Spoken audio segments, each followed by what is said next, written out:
Happy Wisdom Wednesday. Thank you so much for tuning in and for choosing to spend some of your time with me. I'm Maria Milagros, and this is a little space I like to carve out to share different tips, tools, techniques, nuggets, stories, anecdotes, and rituals now is being added to the list to help us, that help me, that help my clients, that will hopefully help you move the needle, even if it's 1 degree at a time, to new levels of healthy and happy, because let's be real, that's what we're all looking for. So I flipped my calendar finally when I realized we're in July, and July is beautiful because purple is my favorite color. And the message is you are powerful, beautiful, brilliant, and brave. And I just love it so much I wanted to share it with you. During this month, we're talking about different ceremonies and rituals and things that we can do to help during these slower summer months to help us develop and build momentum so that when the fall comes and things go back to being a little busier and there's a lot more movement in sports and other things happening in our lives, that we feel like we have a little bit of momentum, right? Built up on these rituals or these ceremonies so that we can continue to put them into practice and continue to keep ourselves in a place that is healthy and happy. A lot of times people wait until either the end of one year or the beginning of a new year in order to create these kind of self-improvement changes. And I always recommend that you do it during the summer because it is the slowest time. Everybody's chilling, everybody's laying back, relaxing.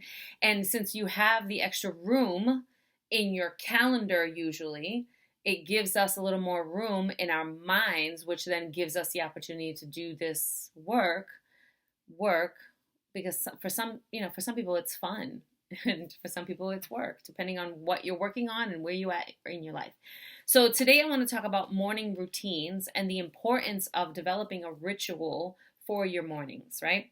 So whether you are headed to the beach or whether you are headed to work or you're headed to a conference or you're headed to something at your kid's school, having a ritual in the morning, no matter how short or compact it is or how long it is, can be really helpful in giving you an opportunity to make real decisions about how you're going to move through the spaces of your life and how you're going to be intentional about how you move through the spaces of your life, right? So I've said this before in many videos in the past, and I'm going to say it again. When I wake up in the morning, it doesn't matter whether I'm on vacation, and it doesn't matter whether I'm headed to a conference or I'm headed to work or whatever I'm headed to do. When I wake up in the morning, the first thing that I do is I smile because I'm grateful for a new day, and I list 10 things that I'm grateful for before I get my butt out of bed, right?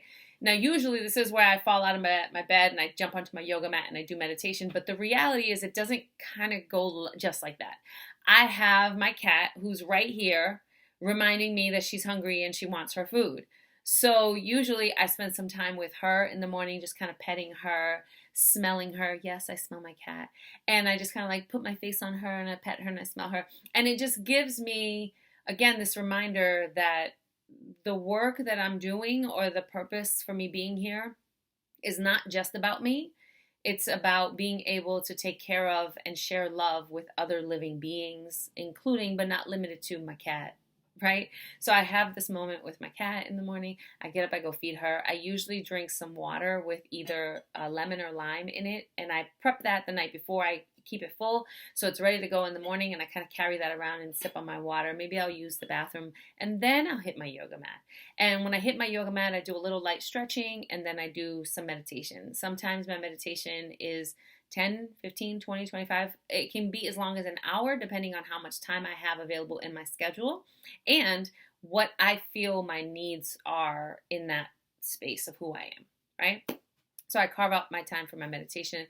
There's usually some level of movement that's involved. Either I'm teaching a class in a little bit at the gym, or if I'm not teaching at the gym that morning, I do something for my own body. And again, that could be just some light stretching. That could be putting on 2 songs and dancing around my room like a crazy person, whatever it is. And then I always try to carve out some time, even if it's 5 minutes, to do something good for my brain. I'll do a word search, maybe I'll start a Sudoku, or maybe I'll finish it depending on the level and how good I am that day, right? Maybe I'll read a couple pages of a book that I'm reading and literally like put my eyeballs on words and read, because it's great if you're doing audiobooks. That's really a great way to consume books. It's even better for your brain if you're reading, right? And if you have any learning limitations that prevent you from reading standardized reading, then the audiobooks is the best thing. Or you could do a word search, which is a really great practice and exercise for someone who has a learning limitation.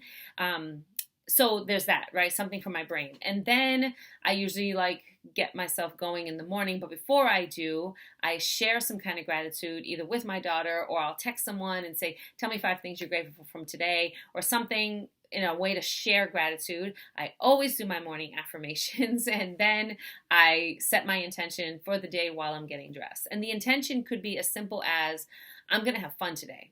I'm going to figure out ways to have fun no matter what I'm doing or who I'm doing it with. Or if I'm doing it by myself, I'm going to have fun. Or maybe the intention is, I have this to-do list that things kind of need to get done. So my goal is to just be intentional about carving things off of the list and then celebrating myself every time I do, right? And I always try to infuse some version of joy or fun. So even if it's like a strict to-do list, I can still have fun doing it, and I can celebrate myself after with either a high five or a little dance, or I like to give myself stickers. I don't care how corny or cheesy that sounds to whoever, right? There's a lot of adults who are like, you gave yourself stickers? Yeah. And that's why I have a lot more joy, because I'm down for play. I'm down for play. So maybe I'll put some stickers on my notebook, right? I have a drawer full of stickers, and sometimes I'm just like, I did a really good job today. I'm going to add a sticker to my notebook. And it might sound silly, but it's a way to reward myself that doesn't require me spending a lot of money. And more importantly, acknowledging the fact that I'm getting it done. Because we tend to go to bed at night and we don't look at the 1,000 things that we did to sustain our lives, or the people around us lives, right? Our families or whatever. We look at what we didn't do, and then it never feels like we did enough. So to reverse that is giving yourself the opportunity to celebrate your small wins and your moments. So I share this because morning rituals are really important. And again, whether I'm on vacation and my intention for the day is just to relax with my phone far away from me, right? Or my intention for today is to bring love and joy into a space where I'm speaking on a stage. Or my intention for the day is to have some fun with my daughter. Or my intention for the day is to have fun with myself. Right? It's really important for me to be intentional so that I'm not robotically just moving through my day and my life and my minutes. Gross. I want to be fully aware. I want to be fully participating in this one life that I have. So might as well be intentional about it, right? Because we're either being intentional about the life we have, or we're complaining about the life that we feel has been given to us. And we get to choose. Bottom line. So what is your morning ritual? And if you don't have one, again, these slower months are a great opportunity to start developing a morning ritual, even if it's a short amount of time. When my daughter was younger, and I'm a single mother, and when she was younger, because she required more of my time and my attention, right? I only had 10 minutes in the morning. I like to sleep. So when she went to bed, I try to get to bed after I did laundry or whatever I had to do around the house. And then right before she would wake up, I would get up 10, 15 minutes before she did, and that would be my morning ritual time. It wasn't crazy, but it was so important. And the more that I practiced carving out that little bit of time for myself first at the start of my day, I recognized that I just felt better moving throughout my day, and it helped me be a healthier mom. It helped me be a healthier girlfriend. It helped me be a healthier sister, and so on and so forth. So what is it that you can do for yourself? I want you to be realistic and look at your calendar and say, okay, what's a realistic amount of time that I can carve out for myself? And here's another thing. Please don't argue for your limitations. A lot of times when I have this conversation with people who are new to this, they'll go, oh, but you don't understand. I have this and I have that and I get it. We all have stuff. I'm not minimizing what you have going on. What I am saying is that if you want it to be a priority, make it a priority. Period. We're either making time or we're making excuses, right? So how much time can you give to yourself for your morning ritual? And then what would that morning ritual look like?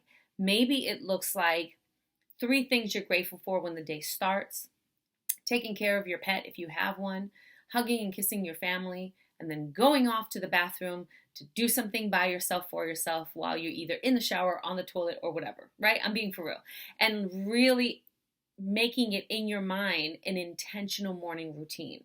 This is my morning ritual. This is how I self-care, right? If you take a shower in the morning, this is how I self-care in the morning and connect to my body. If you're brushing your teeth, this is how I self-care and I'm taking care of my teeth, right? Let it become a mindset of self-care and this ritual of love for yourself so that you start your day from that place rather than like, I'm just brushing my teeth. Sure, this person right here is just brushing their teeth, and this person is doing it as a morning ritual and a self-care routine. This person's going to get way more benefits from that practice, mentally, emotionally, and otherwise, than this person will, simply because of a shift of mind, right?